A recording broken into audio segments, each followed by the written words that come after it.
Je m'appelle Gabriel. Je profite du peu de beau temps qu'il reste avant de faire ce que tout le monde s'est laissé obligé de faire. Autrement dit, le confinement.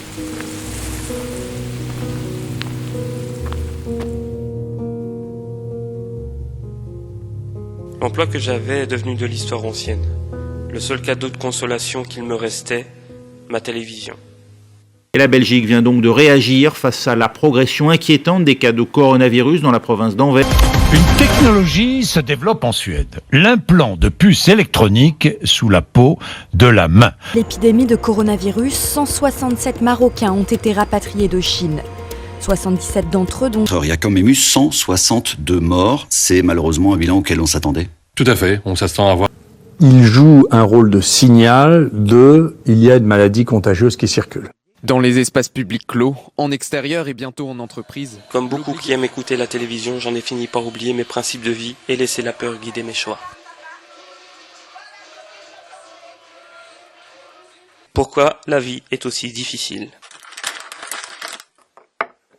Malgré les informations, je m'efforce de ne pas m'empêcher de vivre. Ils disent ou ils ont dit que... N'y a-t-il pas des informations ou des éléments d'information qui sont utilisés pour faire la promotion de ce qui enferme le monde dans des cases? Ce Belge est connu dans les milieux complotistes. C'est en quelque sorte la revanche du petit. Il m'arrive d'écouter des lanceurs d'alerte qui s'efforcent de prouver les mensonges des médias officiels. De nombreux cas comme lui sont traités de conspirationnistes. Je me suis toujours dit que chacun à sa manière essaye de trouver la meilleure des vérités. Pourtant, les informations ne sont que des informations. Et il peut y contenir du vrai et du faux, même si c'est officiel. Donc salut à tous. Du coup, je vais en profiter pour vous dire quelques petits trucs qui m'ont paru intéressants à vous transmettre, même si vous êtes peut-être, pour la plupart d'entre vous, déjà au courant. Non, un petit peu de... Voilà. Donc, alors d'abord, un rapport Mediapart, très intéressant, un rapport officiel, c'est dans Mediapart, qui dénonce le coronavirus comme une fausse alerte mondiale. Alors, évidemment, il y a des gens du Brésil qui vous disent « Mais nous, on a quand même 63 000 morts au Brésil !» Vous avez 63 000 morts, de morts naturelles, de morts de grippe, de morts de toutes les maladies qui existent, et ce pourquoi ils auraient dû mourir normalement, en temps normal, et on les a mis sur le compte du Covid. S'il y en a quelques-uns qui sont effectivement morts du coronavirus, qui n'est peut-être, on ne sait pas si c'est un virus, pas un virus. Une chose est certaine, c'est que c'est un truc trafiqué, fabriqué par les humains en laboratoire. Ça, c'est une certitude. Le reste, on ne sait pas ce que c'est. De la pisse de pangolin, du sperme de chauve-souris, on ne sait pas ce que c'est. Peu importe. Ont-ils conscience réellement qu'en aucun cas, ils ne parviennent à changer la peur dans le cœur des gens? Car si on observe bien, le monde continue toujours de tourner dans la même direction, empruntant toujours des chemins contraires, ce qui fait que le monde est monde.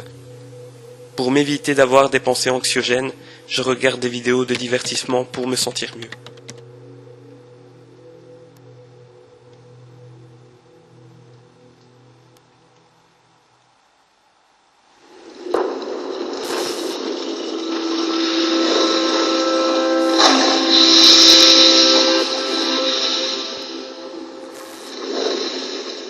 Quand ce n'est pas le cas, je regarde des photographies de ma chérie qui me manque beaucoup.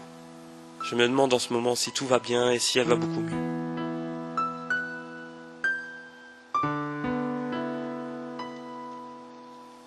Je n'ai pas eu de nouvelles depuis le début de ce confinement. Les informations venant de toutes parts ne m'aident pas à m'informer sur ceux que j'aime. Cela ne fait que m'en isoler encore plus. Je me demande aussi ce que ma fille se demande de moi, moi son père qui l'aime tant. Je pense toujours à ce qui m'est cher. Et il m'est difficile de faire autrement. Est-ce que lire cela peut m'apporter certaines solutions pour m'aider à m'apaiser? Je n'en sais rien.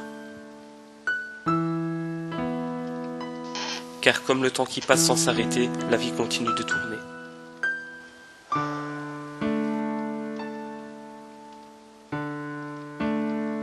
Même si mes rêves et mes projets se sont arrêtés ou effacés.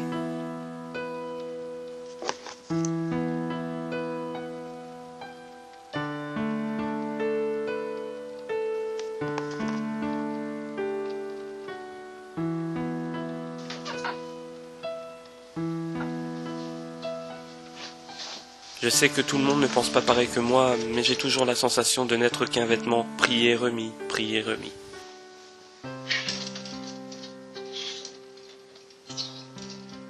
Ou de n'être que de simples céréales.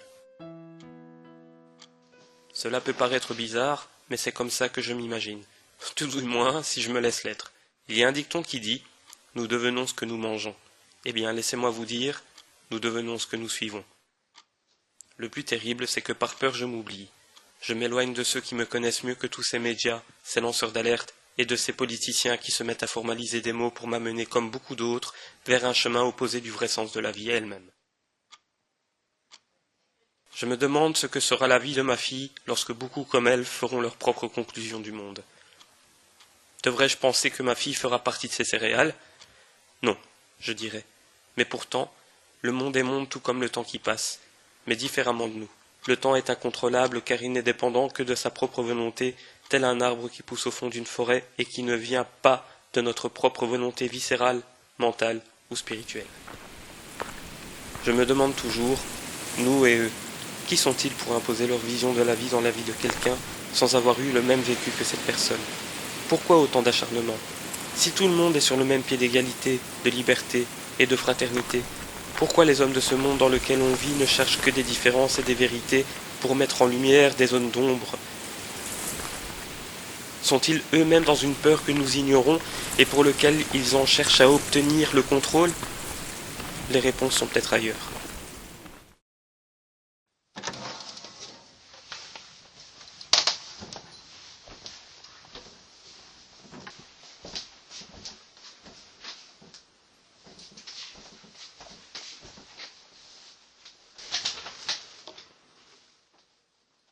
Je m'étais dit que de lire la Bible finirait peut-être par m'amener des réponses, mais surtout pour y retrouver sereinement de l'apaisement en ayant espoir que tout ce cauchemar se finirait un jour.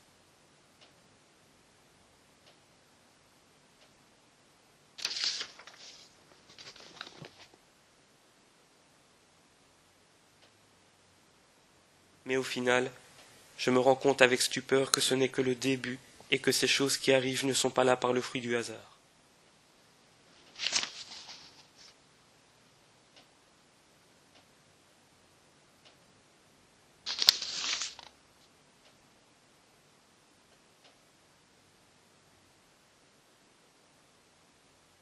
Dois-je en déduire que c'est du conspirationnisme aussi? Venant de la part de Dieu, je n'en suis pas sûr. Notre existence est bel et bien réelle. Le monde deviendra en fonction de ce que nous en faisons. Sinon, aucune de ces choses n'aurait été prédite dans les Écritures.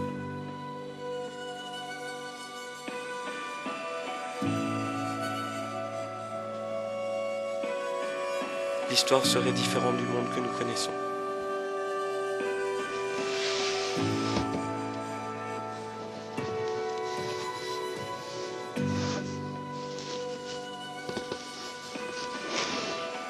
Est-ce un péché ou est-ce la peur qui nous pousse vers le péché? Pour ma part, je pense que ce confinement n'est pas un hasard, car si on s'acharne à découvrir la vérité, c'est que la peur est toujours présente et que nous ne sommes pas libres dans nos têtes, ce monde non plus. Je me demande véritablement qui est le plus mortel entre les deux, ce coronavirus ou ce virus mental qu'est la peur. À vous de vous le demander.